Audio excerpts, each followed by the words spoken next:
કૃષ્ણ મહારાજની જય, ગોપીનાથજી મહારાજની જય, શ્રી રામચંદ્ર ભગવાન કી જય, કષ્ટભંજન દેવની જય.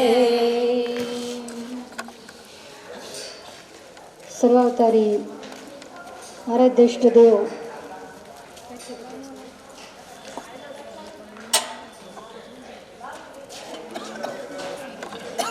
ભગવાન શ્રી હરિકૃષ્ણ મહારાજના શુભ આશીર્વાદ લઈ એમના દર્શન કરી અને આપણે રામ શ્યામ ઘનશ્યામ એમની જન્મભૂમિ મથુરા, અયોધ્યા અને છપૈયા તરફ જ્યારે જઈ રહ્યા છીએ ત્યારે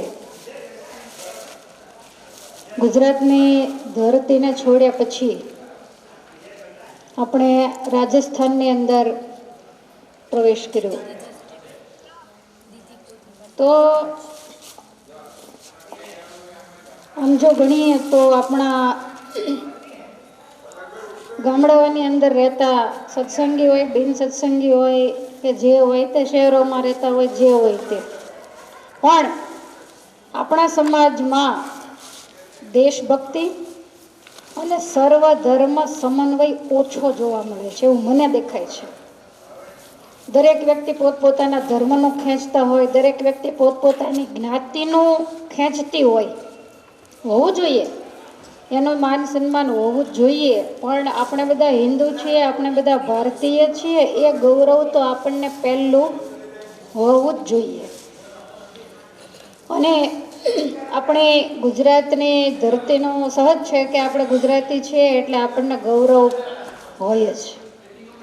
અને આપણા કવિઓએ પણ આપણા માટે, આપણી ગુજરાતની ધરતી માટે, ગુજરાતના માણસો માટે એવું ગાયું કે આપણા મલકના માયાળુ માનવી, માયા મેલીને મરી જાવે મારા મહેરબાન, હાલો ને આપણા મલકમાં.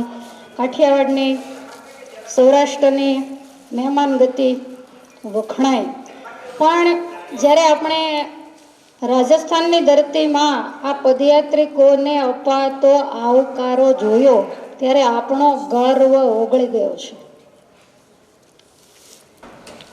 અમે છેકથી વિચાર કરતા આવતા હતા કે બોટાદ છે એ તીર્થધામ છે, તો અમદાવાદ બાજુથી આવે કે સુરત બાજુથી કોઈ પણ આવે અને ગઢપુર બાજુ જાય એટલે બોટાદ આવે. અને ઠાકોરજીએ જળ ઝીલણી એકાદશીનો સમયો ગઢપુરમાં બાંધ્યો છે. ઠાકોરજી ઘેલા નદીએ જળ ઝીલવા જાય અને જૂના જમાનાના નિયમ પ્રમાણે દૂર દૂરના જે ગામડાઓ હોય ત્યાંથી એ જળ ઝીલણીના સમયામાં સંઘ ચાલી ચાલીને ગઢપુર જાય. તો એ સંઘ જ્યારે ગઢપુર જાય ત્યારે વચ્ચે આપણા બધાના ગામ આવે. તો આપણે કયા સંઘનું સ્વાગત કર્યું, આપણે કયા સંઘ માટે દવા લઈને ગયા, આપણે કયા એવા પગે ચાલીને જાતા હરિભક્તોને કાંઈ સેવામાં કામ લાગ્યા. તો માયાળુ માનવી કોને કહેવા? નથી આંખની ઓળખાણ, નથી કોઈ લેવા દેવા. આપણે ગુરલા ગયેલા તો કોઈ જ ઓળખાણ નહીં. અને તે દિવસે અમે જ્યારે સર્વે કરવા માટે આવ્યા ત્યારે એ ભાઈ મળ્યા પણ નહોતા, એને અમે મોઢોમોઢ જોયા પણ નથી. પહેલી જ વખત જોયા અને એમને એવું લાગ્યું કે આટલી બધી મહેનત કરીને આ લોકો ચાલીને જાય. તમે એ પણ વસ્તુને જાણતા હશો કે રાજસ્થાનમાં સ્વામિનારાયણ ભગવાનને જાણનારા કોઈ નથી. હશે ક્યાંક ખૂણે ખાંચરે જે આપણને મળ્યા નથી, પણ ભગવાન રામને માનનારા બહુ ઝાઝા માણસો છે. અને આમ પણ આખી હિન્દુ સંસ્કૃતિનો રામ એ પ્રાણ કહેવાય, કારણ કે એ ત્રેતાયુગનો અવતાર છે, અતિ પરિચિત છે, બધા એનાથી પરિચિત છે. અને આપણા મહારાજને હજી બહુ ઓછો સમયગાળો થયો છે અને ઇતર રાજ્યોની અંદર પ્રચાર પ્રસાર થોડોક ઓછો થઈ રહ્યો છે, એટલે બધી પ્રજા એને ઓળખતી નથી. હમણાં એ લોકો બધાએ આવેલા તો કેવી રીતે નીકળ્યા હાથે કંઈક મીડિયા ઉપર આપવું હશે તો કે બોલો, એટલે 2 શબ્દો તો હું બોલી. પણ પછી મને એવું પૂછ્યું કે અમે સ્વામિનારાયણને નથી ઓળખતા, તો હવે અમે એ જાણવા માંગીએ છીએ કે સ્વામિનારાયણ કોણ છે. હવે આ બધું આપણને હિન્દી આવડે નહીં, પણ એવી એને જાણવાની જિજ્ઞાસા થઈ કે રામ કોણ, શ્યામ કોણ ને સ્વામિનારાયણ કોણ. તો એને પછી બધી વાત સમજાવી તો તરત વાત એમને ગળે ઉતરી ગઈ. કારણ કે સમજાવનારા હોય સંતો, કથા વાર્તાના માધ્યમથી કોઈ જીવના હૃદયમાં ભગવાન ઉતારે તો તરત ઉતરી જાય. શીખવાડવા વાળું, સમજાવવા વાળું, સારે રસ્તે ચડાવવા વાળું કોઈ પણ જોઈએ. જો સંતો આપણા બહુ જ દાખલો કરે છે, બધા બહેનોએ પણ બહુ દાખલો કરે છે. તો જેવી રીતે સંતો રહે છે એવી જ રીતે અમે રહીએ છીએ. હવે અમે તમારા રોટલા ખાઈને સાવ બેસી રહીએ તો એ પણ યોગ્ય નહીં. અને આમ પણ અમારી મર્યાદાઓ લાગુ પડે કે અમે તમારા જેવાને ભેગા કરીને વાતચીત વધારે કરી શકીએ. જેને જરૂર છે એને કાંઈ અમે પૂરું સમજાવી શકીએ નહીં. અને એને પહેલાં સમજાવવાની જરૂર છે, છતાં પણ સંતો ખૂબ જ મહેનત કરે છે. અને આ છેલ્લા 200 વર્ષની અંદર આપણા સંપ્રદાયનો પ્રચાર પ્રસાર ખૂબ જ દેશ વિદેશની અંદર થઈ રહ્યો છે. ગુણાતીતાનંદ સ્વામીએ લખ્યું કે અમારે પાંદડે પાંદડે સ્વામિનારાયણ નામ ગુંજતું કરવું છે, તો એના માટેનો પ્રયાસ ચાલી રહ્યો છે. પણ મારી તમને એ ભલામણ છે કે ક્યારેય પણ સ્વાર્થી ન બનવું. અમારા ભગવાન મોટા, તમારા ભગવાન નાના, રામ આમ છે, કૃષ્ણ આમ છે, સ્વામિનારાયણ આમ છે, આ હિસાબ કરવા માટે આપણને નથી મોકલ્યા. તમને યોગ્ય લાગે તમે શિક્ષાપત્રી વાંચો છો. મહારાજે શું કીધું?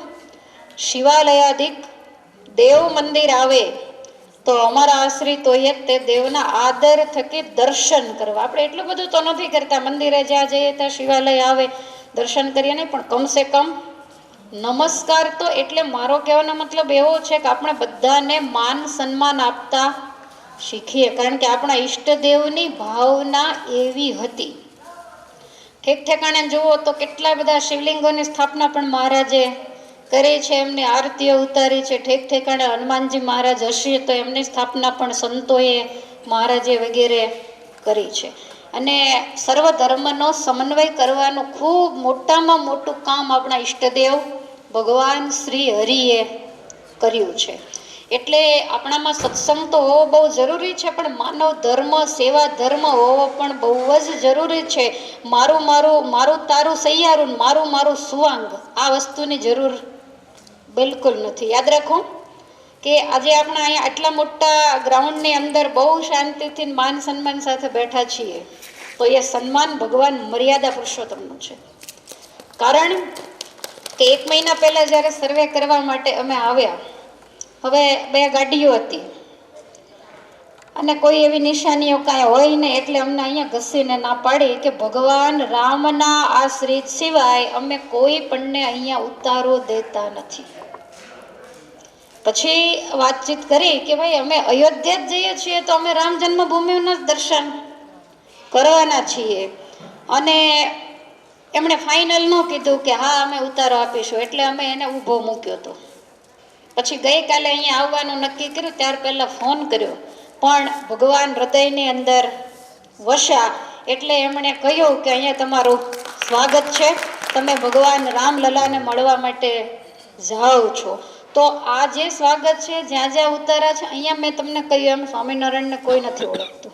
જે કાંઈ છે તો કોઈ ભગવાન શ્રી કૃષ્ણના ઉપાસક હોય, આપણે મથુરા જઈ રહ્યા છીએ તો એને માન સન્માન હોય છે. અને ભગવાન રામને આખી દુનિયા ઓળખે એટલે એને પણ માન સન્માન હોય. એક રૂમ ઉપર લખ્યું છે શ્રી રામ, શ્રી રામ.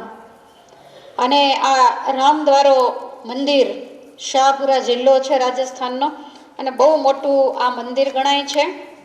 દર વર્ષે કંઈક ફાગણ કે કયો મહિનો મને બહુ યાદ નથી, 5 દિવસનો મેળો ભરાય છે. એમાં બહુ બધા ગુજરાતીઓ અહીંયા આવતા હોય છે. બધા ભગવાન રામના ઉપાસક હોય છે. તો માન સન્માન હંમેશા દરેક વ્યક્તિને આપણા ઈષ્ટદેવે આપ્યું છે. તો તો આપણે પણ સંકુચિત વૃત્તિ નહીં રાખતા થોડીક પહોળી વૃત્તિ રાખતા શીખીએ. તો અહીંયા જે આપણે બેઠા છીએ એ ભગવાન રામને લઈને આપણે અહીંયા બેઠા છીએ. અને આપણે બધા જાણીએ છીએ કે ત્રેતાયુગનો શ્રેષ્ઠ અવતાર ભગવાન મર્યાદા પુરુષોત્તમ કહેવાય છે. આપણા શાસ્ત્રમાં એવું લખ્યું કે દત્તાત્રેય કૃતયુગે ત્રેતાયામ રઘુનંદન દ્વાપરે વાસુદેવશ્ચ કલૌ સ્વામી વૃષાત્મજ. સતયુગનો શ્રેષ્ઠ અવતાર ભગવાન દત્તાત્રેય જે ગિરનારની પંદરામાં જઈને બેઠા છે, ત્યાં જેના બેસણા છે. ત્યાર પછી ત્રેતાયુગનો શ્રેષ્ઠ અવતાર ભગવાન મર્યાદા પુરુષોત્તમ જે દશરથ અને કૌશલ્યાને ઘેર પ્રગટ થયેલા. એ જ પ્રમાણે દ્વાપર યુગનો શ્રેષ્ઠ અવતાર હોય તો ભગવાન યદુનંદન શ્રી કૃષ્ણ અને કલૌ સ્વામી વૃષાત્મજ ધર્મદેવના પુત્ર એવા સ્વામિનારાયણ એ કળિયુગનો શ્રેષ્ઠ અવતાર ગણાય છે. એવી આગાહીઓ આપણા પુરાણોની અંદર કરવામાં આવી છે. એટલે રામ શ્યામ ઘનશ્યામ તત્વ એક જ છે. જે સમયે જેવી જરૂર પડે એવા રૂપને એવા ઐશ્વર્ય પ્રતાપને સાથે લઈ અને ભગવાન અહીંયા પધારતા હોય છે. રામાવતારમાં નિશાચર વંશની અંદર રાવણ કુંભકર્ણ જેવા દૈત્યનો ત્રાસ વધ્યો એટલું જ કામ હતું. તો એટલા માટે ભગવાન મર્યાદા પુરુષોત્તમ પધાર્યા. અને પહેલાં તમે રામાયણ સમજો, ભાગવત સમજો, પછી જ તમને વચનામૃત શિક્ષાપત્રી સત્સંગ જીવન સમજાય. એનું કારણ શું? તો કે રામાયણ છે એ આપણને માણસ બનતા શીખવાડે. પહેલા આપણે માણસ ન બન્યા હોઈએ તો સીધા ભક્ત કેવી રીતે બનીએ?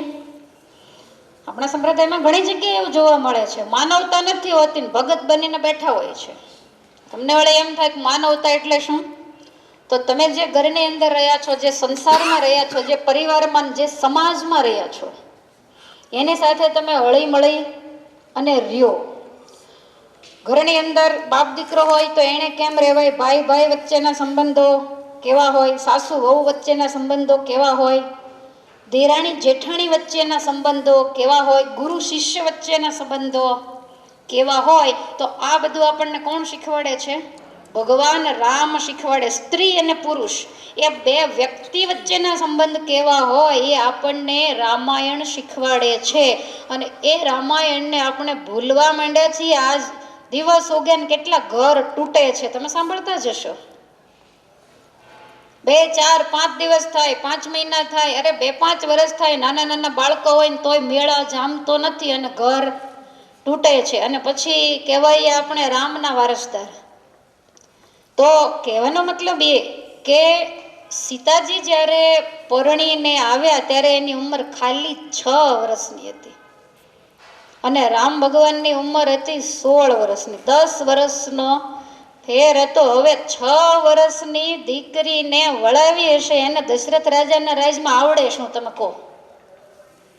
કોઈ દિવસ ખોળામાંથી એને સુનૈનાને જનકે નીચે ઉતરવા દીધા નથી ને એને પરણાવીને મોકલ્યા. અને છતાંય તમે એનું જીવન જુઓ, એની ક્યાંય પણ ફરિયાદ હોય તો એ 6 વર્ષનાને એવું કીધું કે રામના સુખે સુખી અને રામના દુઃખે દુઃખી. અમે તને રામ સાથે પરણાવીએ છીએ, તું રામનો પડછાયો બનીને રહેજે. બસ આટલી વાત કીધી. 6 વર્ષના સીતાજીએ જ્યાં સુધી જમીનની અંદર સમાઈ ગયા ધરતીમાં, ત્યાં સુધી એણે આ વાતને યાદ રાખી. આજ આપણે આપણા દીકરીઓને શું ઉપદેશ દઈએ છીએ?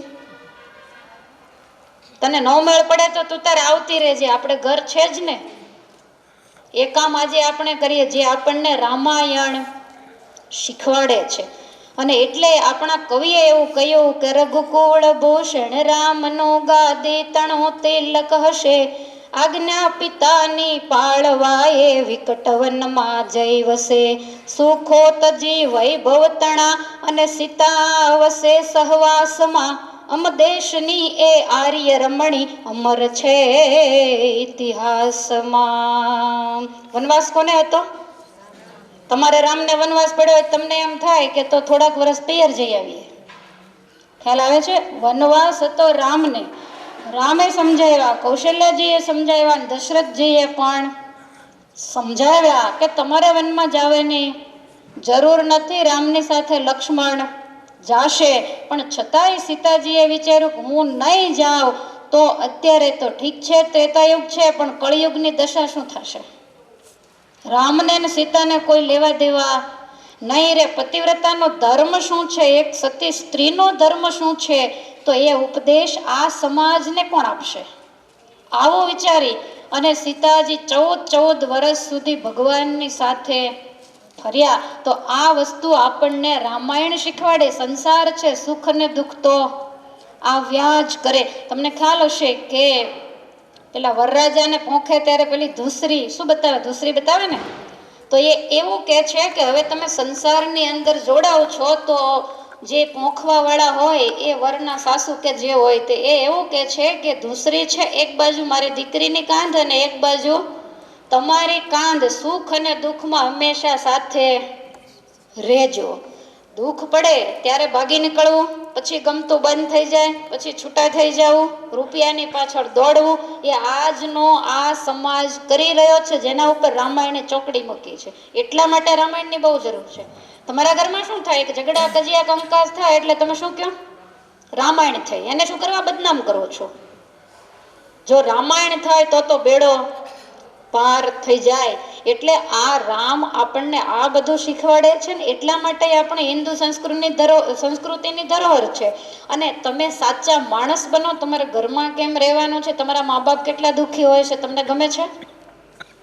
મા બાપની સેવા કરવી તમને ગમે છે? આમ તમને પૂછું છું. એ તો તમારા મા બાપને મળીએ ત્યારે કેવા મોઢા કરીને તમે એને ખાવા પીવા દો છો, અને કેવાક તમે એની યારે હસતા ખીલતા રહીને બોલો છો, ને કેવાક મોઢા બગાડો છો, એ તો એને પૂછીએ ત્યારે ખબર પડે. તમારા મા બાપ બીમાર હોય તો પિયરમાં કેમ લાગે છે તમને? આજ ઊંઘ નહીં આવે? થાય કે ન થાય? તમને જીવ બળે કે ન બળે? તો જેના મા બાપને તમે હેરાન કરો એને કઈ થતું જ નહીં હોય. આ કોણ શીખવાડે છે? આપણને રામાયણ શીખવાડે છે. એટલે પહેલા જો તમે રામાયણને પચાવીને હૃદયમાં ઉતારશો ને તો તમને ભજન ભક્તિ કરવાની ખૂબ જ મજા આવશે. લક્ષ્મણજીને વનવાસ હતો તોય લક્ષ્મણજી ગયા. ઉર્મિલા કઈ બોલ્યા? તમારા ઘરમાં એવું થયું હોય તો ઉર્મિલા તો પાછળ દોડે, કાંડો પકડીને લઈ આવે કે ભાઈ વનવાસ આપણે નથી. તો કેવો ઉર્મિલાનો ત્યાગ, કેવો એનો તપ, કેવો એનો વૈરાગ, કેવી લક્ષ્મણજીની ભ્રાતૃભક્તિ. તો આ બધું આજ ભાઈઓ ભાઈઓની અંદર પૈસા માટે, મિલકત માટે, જમીન માટે બોલાતું નથી, અબોલા હોય છે. અને કાંઈક કાંઈક તમે લોકો અબોલા ઊભા કરતા હો છો. તો રામાયણ આપણને આવું શીખવાડે છે. અને તમે તમારા સગા ભાઈ સાથે બોલતા નથી, અને તમારા ઘેર ક્યાંક પ્રસંગ આવે ત્યારે તમે 500 સત્સંગીને બેસાડી અને તમારો પ્રસંગ ઉજવો છો, અને તમને એમ થાય છે કે અમે બહુ મોટા ભગત છીએ. ચોકડી મારી દો. તમારા દીકરા દીકરીના લગ્નના માંડવે જેવો હોય તેવો, ગમે તે ધર્મને માનતો હોય, તમારો ભાઈ જેવો શોભે એવો સત્સંગી ન શોભે. ગમે એવો ચાંદલો કરીને બેઠો હોય શું છે, તમારો ભાઈ જ શોભે. તો એ સંબંધોને મહારાજે એવું કીધું છે ભાઈઓ ભાઈઓ વચ્ચે આવું રાખવું એમ. અને છતાંય આપણે એવું સમજમાં છે કે નહીં, જે ખોટું હોય તમે મને આઈને પાછું દઈ દેજો. આજે આપણને સમાજમાં આ બધું દેખાય છે. તમને તમારા સગા ભાઈ નથી ગમતા, અને એમની જે બહેનો હોય એ તમને નથી ગમતી. તમારી બહેનો તમને બહુ ગમે, હંમેશા એ જ બાજુ ઢળતો ડાળો. તો આ કોઈ માનવતાનું લક્ષણ નથી. તમે ગમે એટલી ભજન ભક્તિ કરો, તમારા સાસુ હોય વડીલ એ ઘેર કામકાજ કરતા હોય અને તમે મંદિરે જઈને માળા લઈને બેઠા હોય, એ તમારું ઘર વાળો ને તમે મંદિર વાળો, તમને લાગે છે કાંઈ એનું પુણ્ય મળે એવું? તમે બધા નાના બહેનો છો ને એટલે આજ મને કહેવાની ઈચ્છા થઈ છે. હું એવું માનું છું કે તમે સારા ભક્ત બનો એ તો બહુ જ મહત્વનું છે, પણ તમે પહેલા સારા માણસ બનો. તમારો સ્વભાવ એવો ક્યારેય ન હોવો જોઈએ કે જેણે કરીને કુટુંબની એક પણ વ્યક્તિને દુઃખ થાય. તમે સંયુક્ત કુટુંબમાં રહેતા હો તો બહેનો બહેનોની જેમ તમે રહ્યો. અને કદાચ એવું બને કંઈક ધંધા કે બીજા કોઈ કારણથી ભાઈ ભાઈમાં તિરાડ પડી હોય ને, તો એને પૂરવાનો પ્રયાસ કરો, એને વધારવાનો પ્રયાસ તમે ક્યારેય પણ ન કરો. કાયમને માટે મારો શબ્દ હોય કે એક જ ખોળે ખેલેલા ચાર ભાઈ એક જ સાથે રમતા હોય, જુદા ક્યારે થાય? તમે આવ્યા, હવે તમને બોલતા શીખવાડી દીધું છે એટલે આડોળ એ કે અમે આવ્યા પછી તો વાંક કોનો કયો જોઈ? કેવી હોશથી આમ છોકરાને પરણાવે ચાંદલા કરીને કંકુ પગલા પાડે અને તમે એને આંખમાંથી આંસુડા પડાવો. આ તો ક્યાંનો ન્યાય? તમે વિચાર તો કરો. માટે આ બેઠા છે ને એ બધાને ખાસ ખાસ મારી ભલામણ છે કે જો તમે તમારા માતા પિતાને કોચવતા હશો તો તમને આ યાત્રાનું કોઈ જ ફળ નહીં મળે, બિલકુલ નહીં. ગયું એટલું ગયું, રહ્યું એટલું હવે સુધારી લો. જે થયું તે બધું પૂરું થઈ ગયું, પણ હવે નવે નામે દિવાળી. સમજાય છે? અને મોઢા બોઢા બહુ બગાડવાના. તમારે બગાડેલા મોઢે જમવા દેવું, હસતા મોઢે દેવું, એ ક્યાં જશે કયો? અને અત્યારે તો એકના એક દીકરાઓ હોય છે. એટલે કહેવાનો મતલબ એ કે અંદરો અંદર, અને વડીલોને તો હું કાયમ ભલામણ કરું છું કે તમે તમારી દીકરીઓને ફોન કરી ન કરો, એ વધારે તિરાડા પડાવે છે. જે તમારી પુત્રવધુ છે, તમારી દીકરી જ છે એમ માની અને તમે એની સાથે દીકરી માનીને જો રહેશો તો રહેવાની બહુ મજા આવશે અને મન બિલકુલ શાંત હશે તો ભગવાનમાં રહેશે. આ તો ઘરે માથાકૂટ કરી અને આમ છણકું કરીને થેલી લઈને જાય મંદિરે, એમ ભજન થાય. આમ વાળતા હોય તો મંદિરમાં હાવણી આમ ભીસી ભીસી, તાજ ઓલી માથે હોય એમાં મંદિરની હાવણી તોડ નાખે. તો આને ભજન ન કહેવાય. બિલકુલ શાંત મન જ્યારે હોય, સર્વ પ્રકારની શાંતિ હોય અને તમે ભગવાનને યાદ કરો, માનસી પૂજા કરો. તમને લાગે ઘરે માથાકૂટ કરીને મંદિરે માનસી પૂજા કરવા બેઠા હોય, સાચું બોલજો, કોણ દેખાય? ઘર દેખાય, જેની ઉપર તાજ ચડી હોય એ દેખાય. માનસી પૂજા કાંઈ થાય. એટલે સુખે જો ભજન કરવું હોય તો સંસારમાં સારી રીતે રહેતા શીખો. પહેલા તમે સાચા સંસારી, તમે જે પાત્ર, તમે કોઈના સ્ત્રી છો, કોઈના બેન છો, કોઈના માતા છો, જે છો તે એ આ જગતની રંગભૂમિ ઉપર તમે પૂરેપૂરું ઓરિજિનલ પાત્ર ભજવો.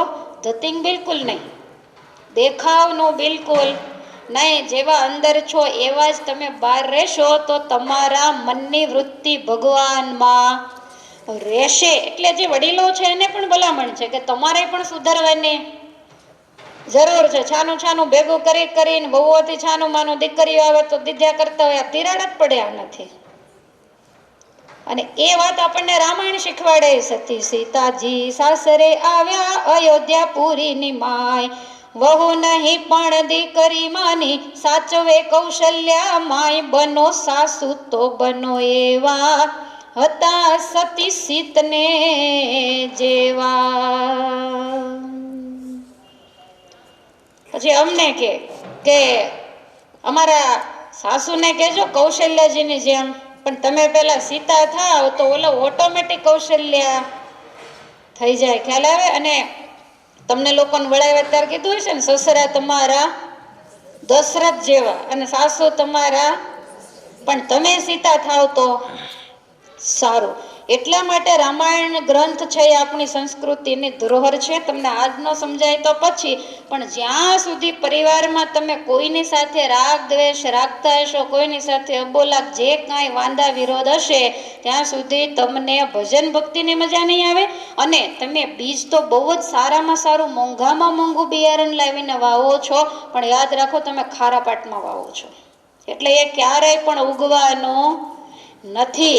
માટે આ સ્થાનની અંદર આપણે બેઠા છીએ, આ ભગવાન મર્યાદા પુરુષોત્તમની પવિત્ર જગ્યા છે અને એના આશ્રિતો જ અહીંયા રહે છે. તો આજે આપણે રામાયણમાંથી એવું કંઈક લેતા શીખીએ, એવું કંઈક સમજતા શીખીએ. આજે બાપ દીકરા વચ્ચેના સંબંધો કેવા હોય છે? આવીને પોતાની રૂમમાં બાપ એની રીતે, દીકરો એની રીતે, પણ એની વચ્ચેના સંબંધો દશરથ અને રામ વચ્ચે હતા એવા હોવા જોઈએ.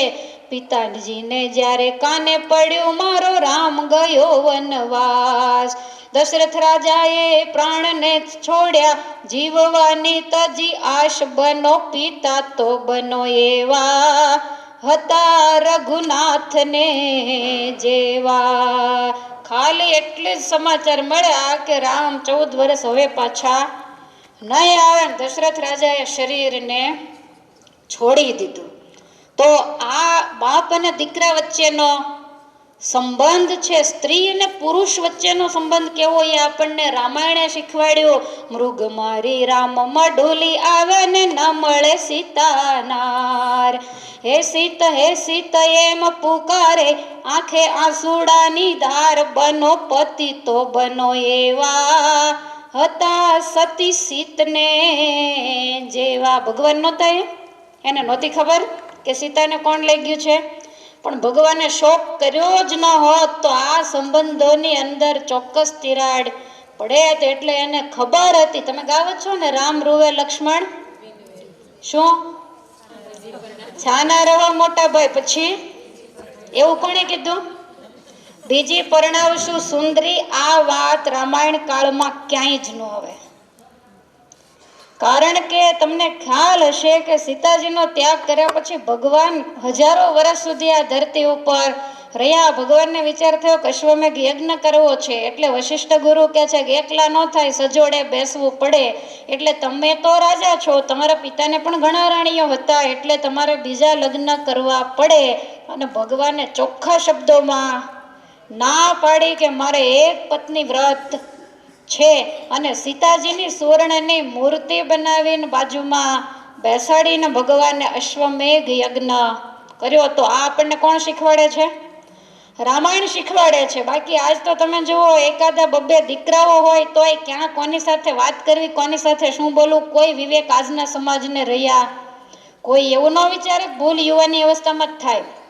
50 વર્ષના પણ આજે ભૂલો કરી, અને એ પણ આ મોબાઈલ અને મીડિયાના માધ્યમથી ગમે તેની સાથે ફોનમાં વાતો કરતા થઈ જતા હોય છે. તો આમાં ક્યાં રામાયણ કાળ ઊભો રહ્યો?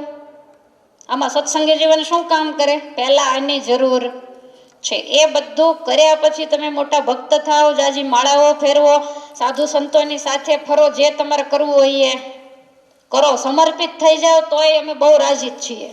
પણ પહેલા તમે સાચા માણસ બનો. જેવું તમારામાં છે એવું અમારામાં પણ છે. અમે બહુ મોટા થઈ થઈને આકલા પડકારા કરતા હોઈએ, અને ગુરુની સેવા અમે ન કરતા હોઈએ, ગુરુની આજ્ઞામાં ન હોઈએ, એના કયામાં ન હોઈએ, તમારા પડકારાનો સમાજ ઉપર કોઈ અસર ન થાય.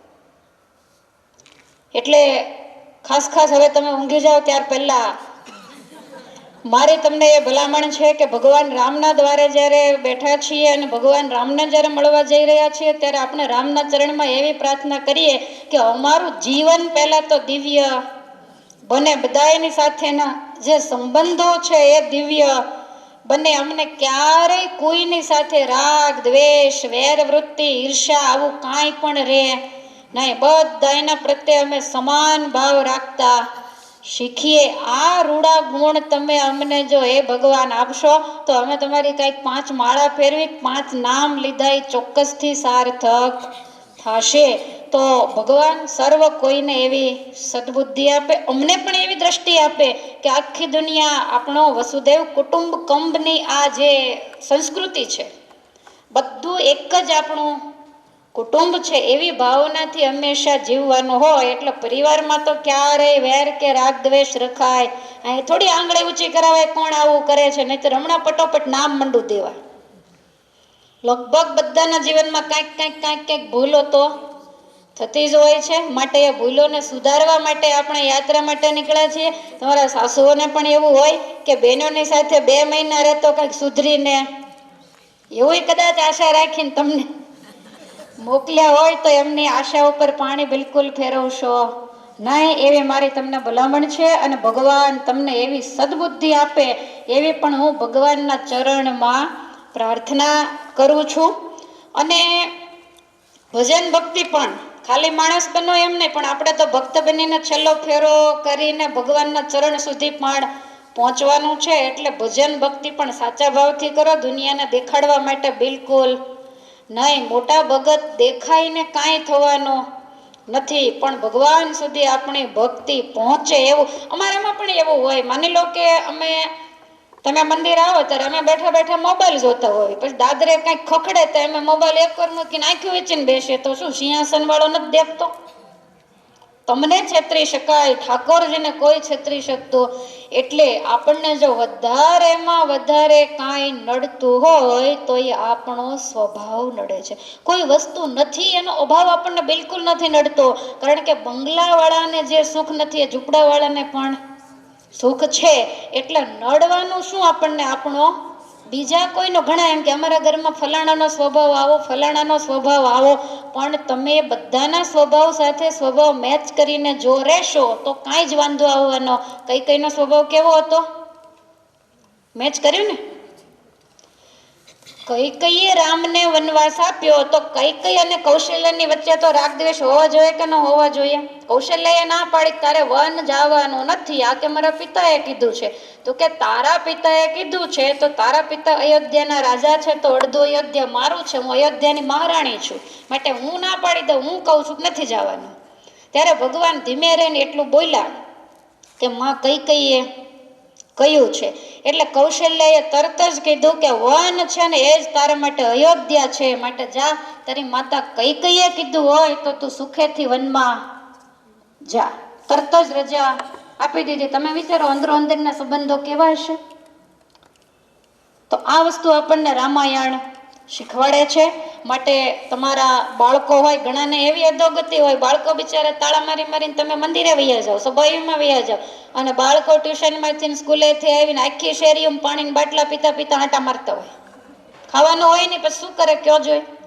તો એ પણ તમારો કોઈ નિયમ નથી. બાળકોના સંસ્કાર આપવા ટાઈમે ઘરે આવી જાવ, ભાઈઓ સાંજે આવે ત્યારે રસોઈ તૈયાર રાખવી, એ બધું જ કરવું જરૂરી છે. ને વધારાના અને એ કરતાં કરતાં ભક્તિ ક્યાં નથી થતી.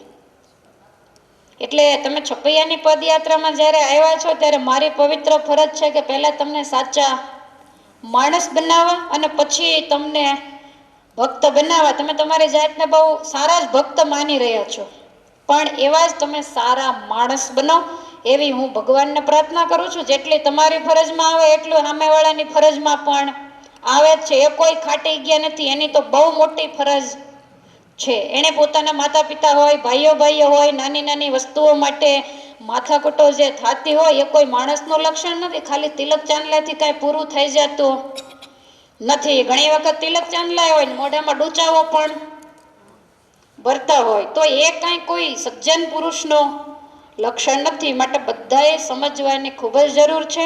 તમે બધા જ સારા ઇન્સાન ને સારા પહેલા માણસ બનો અને પછી ભગવાનને વાલા થાવ એવા સારા હરિભક્ત બનો, એવી અમે આજે ભગવાનના ચરણારવિંદની અંદર પ્રાર્થના કરીએ છીએ.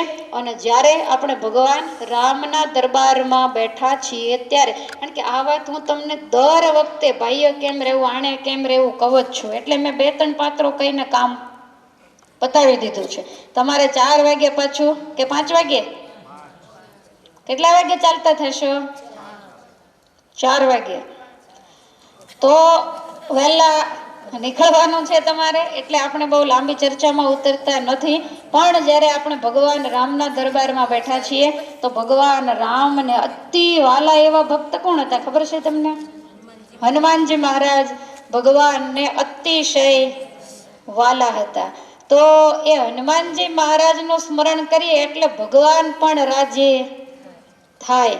તો એવા સદા બ્રહ્મચર્યની મૂર્તિ હજુરી દાસ હનુમંતા જન્મવા અંજની જોશે, જેણે ધૂળમાં ધામા નાખ્યા અને જેણે રામને ઋણમાં રાખ્યા. હનુમાનજી મહારાજને જ્યાં હોય ત્યાં ધૂળમાં મૂર્તિઓ પધરાવી દે તોય દાદા શ્રીફળ વધારે કામ કરે, પણ રામ એના કાયમને માટે ઋણી રહ્યા. ભગવાન એવું કહેતા, સીતાજી હોય, ભરતજી હોય, કૌશલ્યજી હોય, દરેકને મોઢે ભગવાન એવી વાત કરતા કે બધા એના ઋણમાંથી મુક્ત થવાય, પણ આ અંજનીના દીકરાના ઋણમાંથી તો આખું રઘુકુળ ક્યારેય પણ મુક્ત નહીં થાય. તો એવા જે હનુમાનજી મહારાજ આપણને ગોપાળાનંદ સ્વામીએ પાડોશમાં જ પધરાવી આપ્યા છે. અને જે કષ્ટભંજન દેવ જે દેશ વિદેશની અંદર જેના ડંકા વાગે છે, તો આપણે સમૂહમાં બેસી આપણી યાત્રા નિર્વિઘ્ને છપૈયા સુધી પહોંચે એટલા માટે એક હનુમાન ચાલીસા આજે રામ દરબારની અંદર બોલીશું, જેથી ભગવાન પણ રાજી થાય અને તમારી નીંદ પણ ઉડી જાય. તો બધા સમૂહમાં એકી સાથે આપણે બોલીશું. નાથથી પૂજ્ય બહેનો વધાવીએ. આપણે જાણીએ છીએ કે બેને વાત કરી કે ગામડે ગામડે આપણું કેટલું પદયાત્રીનું સ્વાગત થાય છે. સંપ્રદાયની અંદર પ્રસંગ પ્રચલિત છે કે મુક્તાનંદ સ્વામીમાં એક એવો અજોડ ગુણ હતો કે ગમે તેવો શત્રુ દુશ્મન હોય અને ખુલ્લી તલવાર લઈ અને સ્વામીને મારવા માટે આવે તો એ મારનાર વ્યક્તિ છે એ મુક્તાનંદ સ્વામીની પાસે પહોંચે ને તો તલવાર સ્વામીના ચરણની અંદર મૂકી દે. કેમ કે સ્વામીનું જીવન જ એટલું નિર્મોહી અને નિર્માની પણ સ્વામીના જીવનની અંદર હતું કે સામેની વ્યક્તિ છે એને એની અસર થતી. આ રાજસ્થાનની ધરતી આપણા માટે સાવ અજાણી છે. અહીંયાના લોકો પણ અજાણ્યા છે. છતાં પણ પદયાત્રાનું જેણે આયોજન કર્યું છે, સંત વિભૂતિ એવું વ્યક્તિત્વ છે કે એને જોઈ અને લોકો સ્વાગત કરે છે એવું પૂજ્ય બેનનું જીવન છે. અને જે સર્વગુણી સંત લક્ષણે યુક્ત જેનું વ્યક્તિત્વ છે, જીવન છે, એ જ્યારે આપણી સાથે છે એટલે અનુભવની સાથે કહી શકાય કે હરિકૃષ્ણ મહારાજ આપણી હારોહાર પદયાત્રામાં ચાલે છે. ચોક્કસ વાત છે, કોઈ એમાં શંકા નથી. અને સંત વચનની અંદર કેટલી તાકાત હોય મારો અનુભવ કહું કે જ્યારે તમે લોકો પહેલા જ દિવસે સારંગપુરમાં આવ્યા ત્યારે જેટલા દરબારગઢમાં આવ્યા છે એને જોયું હશે કે મારી ખુદની પરિસ્થિતિ કેવી હતી.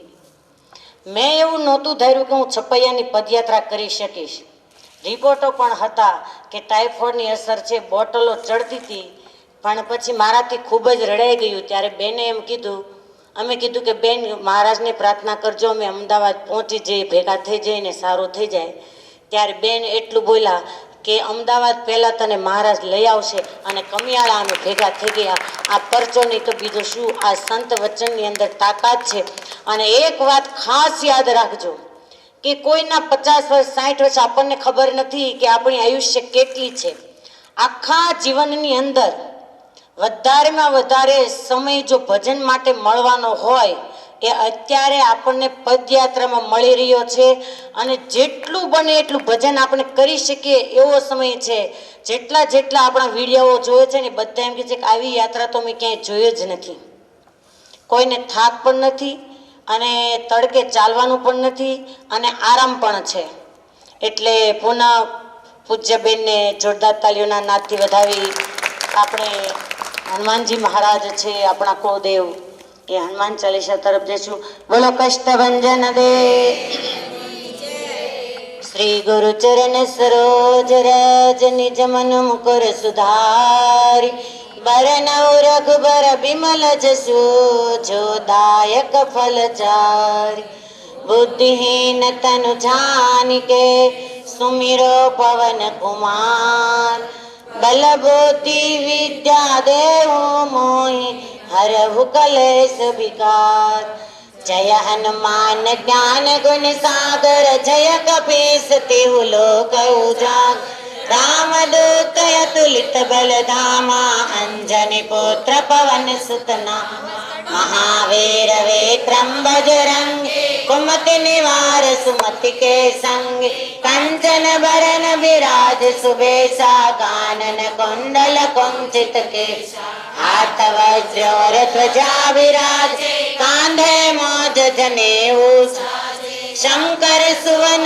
केसरी नंदन तेज प्रताप महाजगवंदन विद्यावान गुणी अति चातुर राम काज करिबे को याद प्रभु चरित्र सुनिबे को रसिया राम लखन सीता मन बसिया सूक्ष्म रूप धरि सिंह दिखाव विकट रूप धरि लंक जलाव भीम रूप धरि असुर संहारे रामचंद्र के काज सवारे लाय संजीवन लखन जियाय श्री रघुवीर हर शिवर लाय रघुपति किन्ही बहुत बड़ाए तुम मम प्रिय भरत सम भाई सहस्र बदन तुम्हारा जस गावे अस कहि श्रीपति कंठ लगावे सनकादिक ब्रह्मादि मुनीसा नारद सारद सहित यम कुबेर दिगपाल जहात कवि कोविद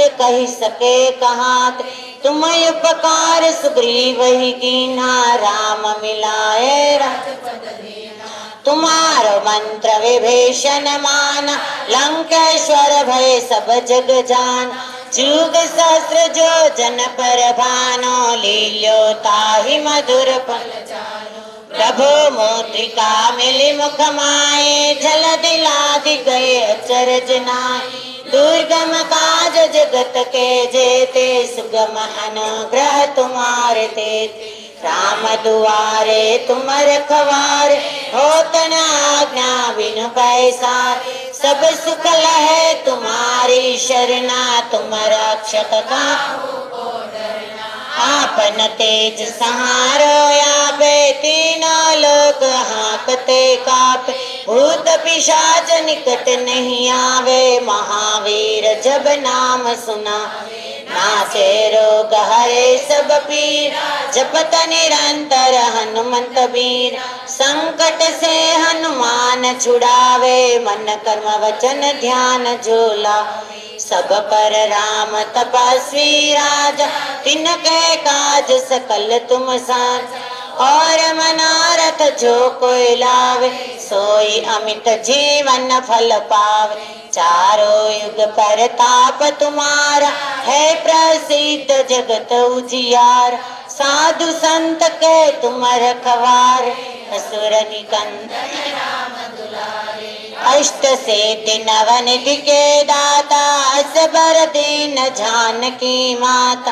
राम रसायन तुम्हारे पासा, सदा रहो रघुपति के दास। तुम्हारो भजन राम को पावे, जन्म जन्म के दुख बिसरावे।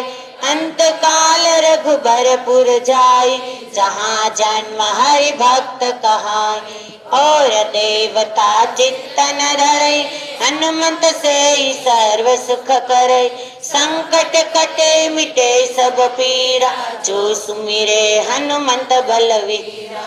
जो जय जय हनुमान गुसाई, कृपा करो गुरुदेव की नाय। जो सत बार पाठ करे कोई, छूट ही बंदी महासुख होई। जो यह पटे हनुमान चालीसा, होय सिद्धि चाखी गौरीसा। तुलसीदास सदा हरि चेरा, कीजे नाथ हृदय महडेरा। पवन तनय संकट हरन, मंगल मूर्ति रूप। राम लखन सीता सहित, हृदय बसहु सुरभूप। सियावर रामचंद्र की जय, पवन सुत हनुमान की जय। उमापति महादेव की जय, बोलो भाई सब संतन की जय। गोपीनाथ जी महाराज की जय। स्वामी नारायण स्वामी नारायण, स्वामी नारायण स्वामी नारायण। स्वामी नारायण स्वामी नारायण, स्वामी नारायण स्वामी नारायण। स्वामी नारायण स्वामी नारायण, स्वामी नारायण स्वामी नारायण।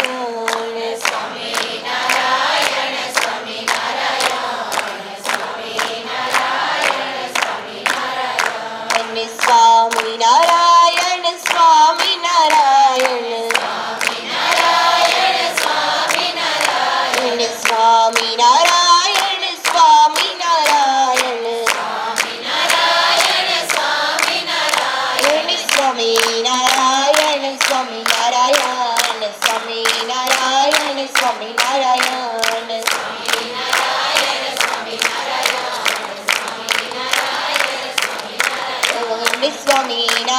नारायण स्वामी नारायण, स्वामी नारायण स्वामी नारायण।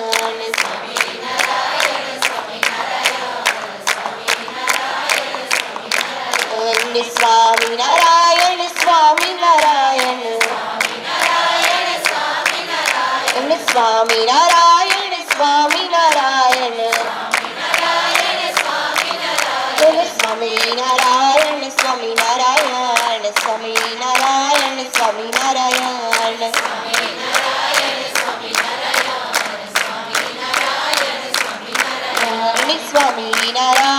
स्वामी नारायण સ્વામિનારાયણ સ્વામિનારાયણ